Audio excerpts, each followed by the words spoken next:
Hello, I'm Ken Besler of Kenneth Besler Ministries, Canada.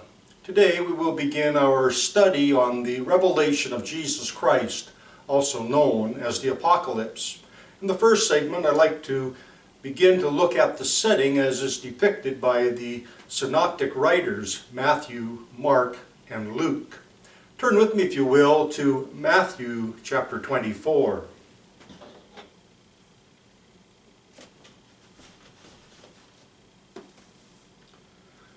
Beginning at verse 1. As Jesus left the temple and was going away, his disciples came and called his attention to its buildings. But he answered them, "You see all these? Yes, I tell you that they will be totally destroyed. Not one stone will be standing." Then he was sitting on the Mount of Olives later.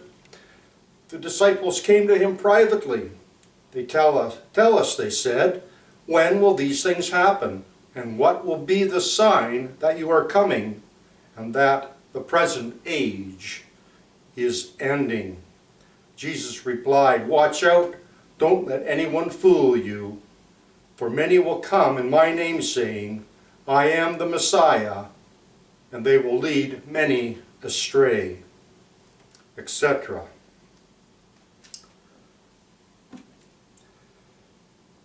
In verse 3, the questions are asked, a threefold question. When will these things happen? And what will be the sign that you are coming? Consequently, this is a clause, a question that only Matthew uses, and the end of this age.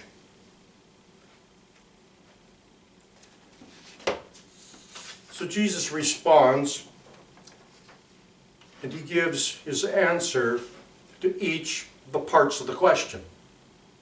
The first part deals with the time in verses 4 to 14. The second part deals with the sign, verses 15 to 29. And lastly, the last part deals with the end of the age, verses 30 through 51. Let us compare now with Luke's Gospel, Luke chapter 21.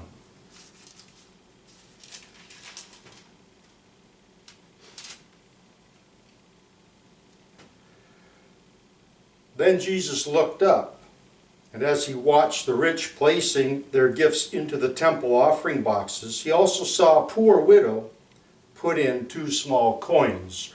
Verse 1 tells us that Jesus is at the temple. Let us go on to verse 5. As some people were remarking about the temple, how beautiful its stonework and memorial decorations were, he said, "The time is coming when what you see here will be totally destroyed. Not a single stone will be left standing." They asked him, "Rabbi, if this is so, when will these things take place? What sign will show that they are about to happen?" Then Jesus responds to the question in 3 parts. Verses 8 to 19, the time, verses 5 to 13, the time, verses 14 to 15, the sign, and verses 26 to 27, the end of the age. Likewise, in Mark's account, if you will turn there with me, Mark chapter 13.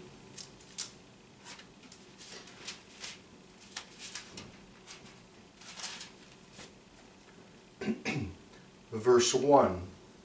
As Jesus came out of the temple, one of the disciples said to him, "Look, Rabbi, what huge stones, what magnificent buildings."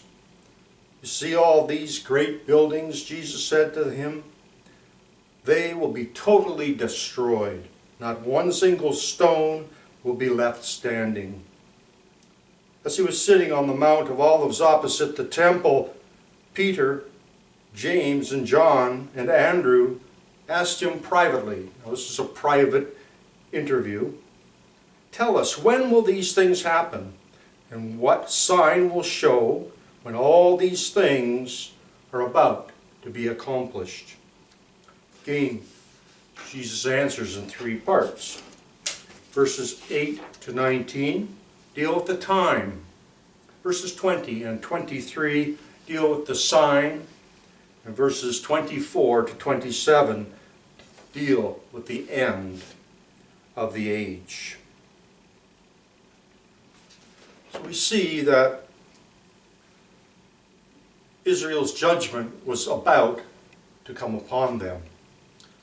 Let us just go back to Matthew chapter 23 to prove that statement.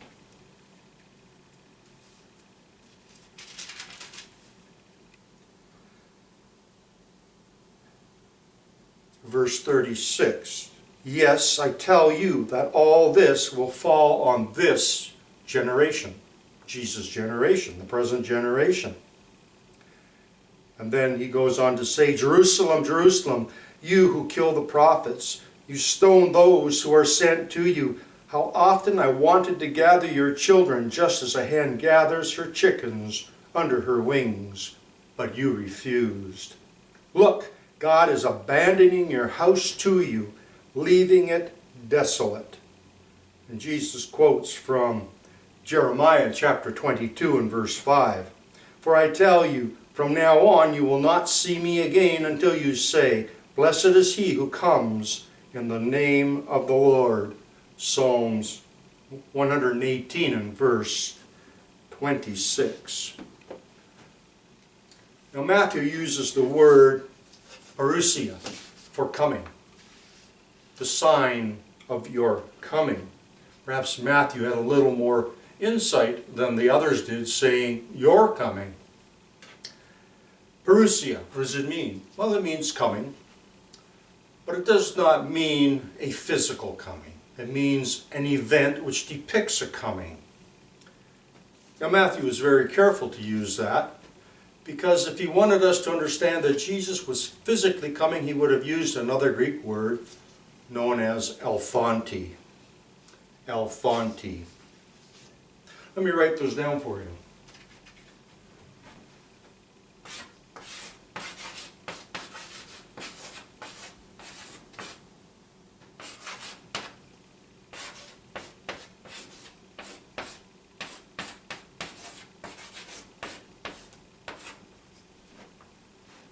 Parousia, alphonti. Two different words. Now in Strong's Concordance, I'll give you the reference number. The G for Greek.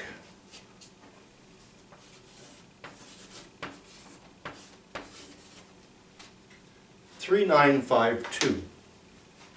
Now he gives a definition. He gives many definitions for the root word from which parousia comes. However, not every word that is derived from that root word means all of those meanings. It may mean all, may mean one, it may mean most. But at the end of his definition, if you have his concordance, he says, by implication, now notice his wording, by implication, physical aspect, coming presence, an indirect suggestion, logical relation. Now for people to say that Jesus is physically coming is mere conjecture, it's guessing, because the word itself does not mean that. It means an event which depicts a coming, but not the very physical presence of the person, him or herself. That is the word alphonti. Today we will close at this point. I'd like to thank you for joining me. You may, as always, forward your correspondence to Kenneth Besler Ministries 2011@gmail.com.